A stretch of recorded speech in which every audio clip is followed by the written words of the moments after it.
This show has been brought to you by Emerson Sloan. Now, if you have not already had a party this year, it's time to have a party.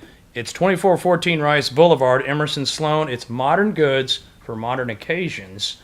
Create memories. Go have a party. Welcome to West U2, brought to you by Holt Productions. Today we're having another episode of Local Leaders, and we are blessed to have one of the leaders of West U who I know and have known for 7 years.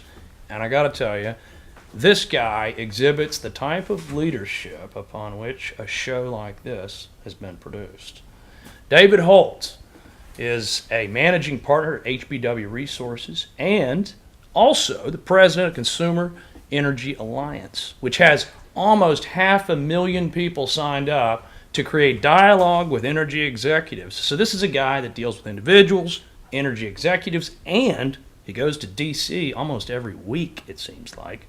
David, welcome to the show. Thank you, Cooper. It's good to be here, and a lot of pressure on my shoulders from this West YouTube. So hopefully we'll add dozens upon dozens of new followers. Yes. Well, David is not new to media, so we're very blessed to have him on.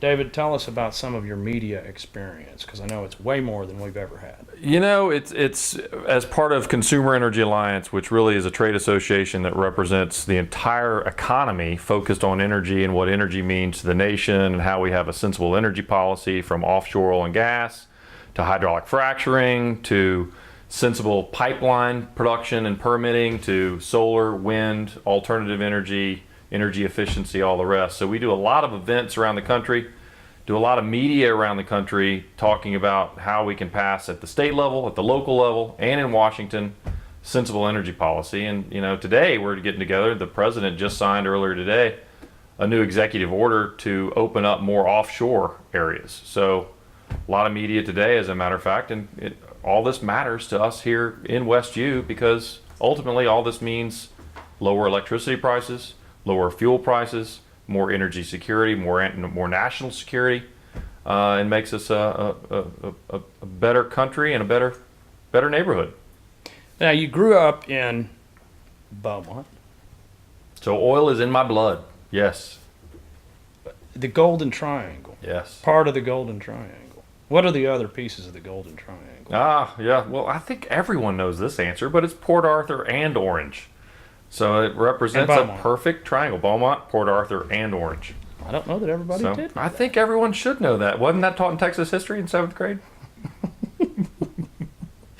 So, oil, gas, that's the focus of your work. Yes. It's really kind of all the above. So from HBW's perspective, my background, Cooper, I spent 16 years in Washington, D.C., went up with the first Bush administration, worked for the Department of State in communications for the secretary, and then after law school ended up at the Texas Railroad Commission. So kind of my career was, captured by oil and gas. So after my stint at the Texas Railroad Commission, I went back to DC and did oil and gas kind of lawyer lobby work for a long time. Started my own company in 05, 06, helped CEA get off the ground in 06, and for the last 11, 12 years now, kind of been doing this advocacy work from a basic consumer, family, household perspective, and what does energy and energy policy mean for families all around the country.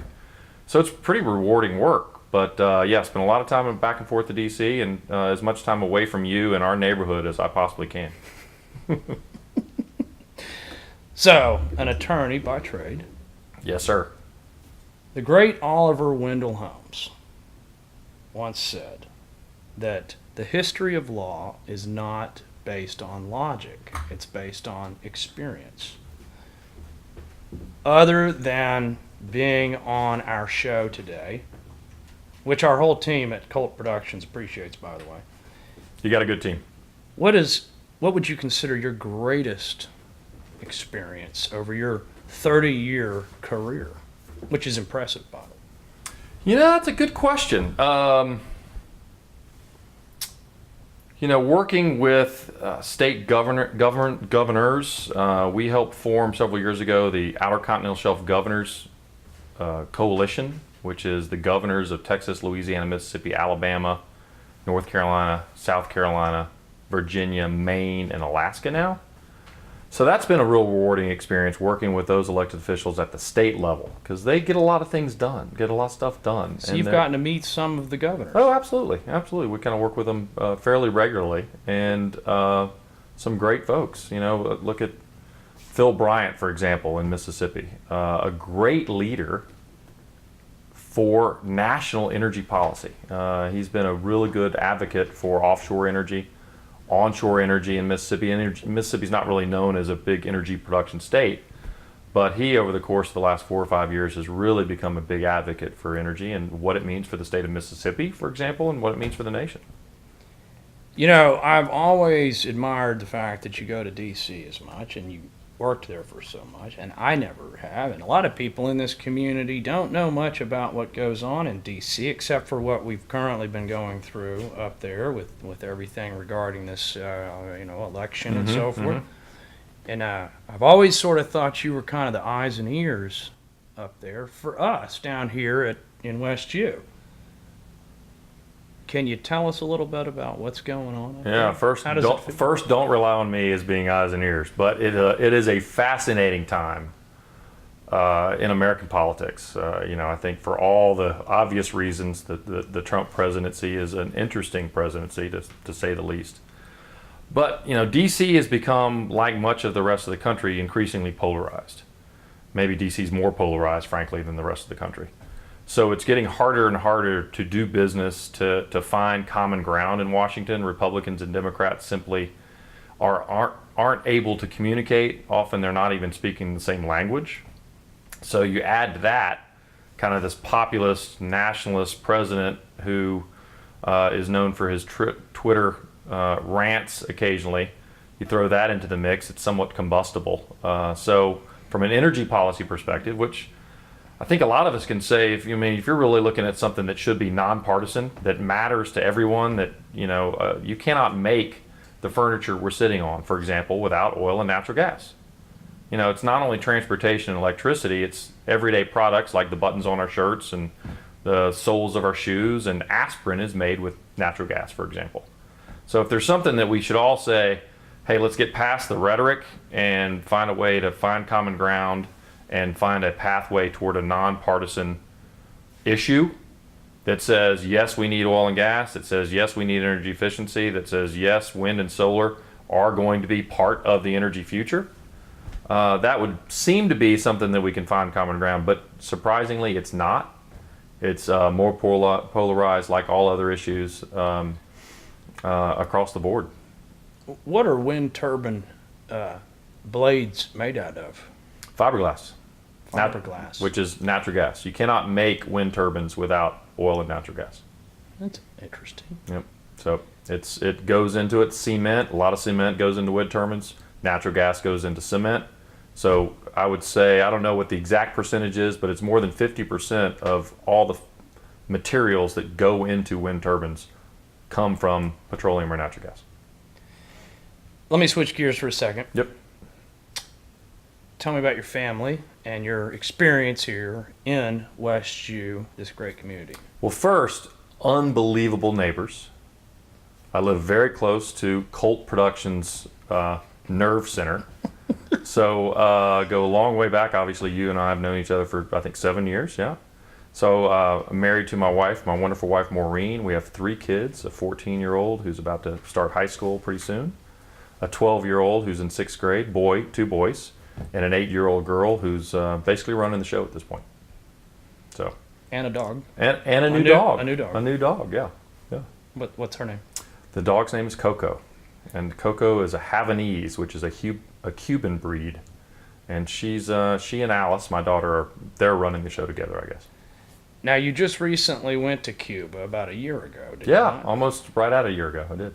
How was that? Fascinating. It is 50 years of deferred maintenance and beautiful kind of Spanish Cuban architecture juxtaposed against kind of Soviet era cinder block architecture, so a lot of kind of Sputnik type buildings, but wonderful people, wonderful food, wonderful kind of a vibrant community, and at the time real welcoming, excited about the fact that at the time President Obama had just removed all the restrictions about travel back and forth to Cuba. So we were among the first Americans that had gotten in and were able to visit and have a wonderful time. Were they glad to see you? Absolutely, absolutely. Probably more so my wife Maureen than me. I was kind of along for the ride, but it was a great trip. Sure. Now, I know what you do. I mean, there's so much you're doing with the Consumer Energy Alliance and HBW Resources and flying, and you got the family. That wears on someone. I did notice you were out power washing the other day, and I saw you in the morning, and then I actually saw you later in the afternoon still power washing. Other than power washing, what else do you do to sort of, blow off steam? First of all, the pleasure of power washing I recommend for everyone. It's kind of therapeutic. So literally, you're right. There was probably 3 or 4 days. There were 8-hour power washing days. I've kind of have a personal goal, Cooper, and this is going to be a scoop for West YouTube. My goal is to power wash all of West U, and we'll see if we can do it. I want West U to be seen from space because, as you can see from my driveway, and I don't know if we can tell your viewers where I live. There's hundreds of them, but they'll look it up. Find the cleanest driveway in West U, and that's where I live. That's David Holt. That's it. Well, thank you so much for coming on our show today. We really appreciate it. And what I'd like to say is that this show has been brought to you by Emerson Sloan. Now, if you have not already had a party this year, it's time to have a party. It's 2414 Rice Boulevard, Emerson Sloan. It's modern goods for modern occasions. Create memories. Go have a party.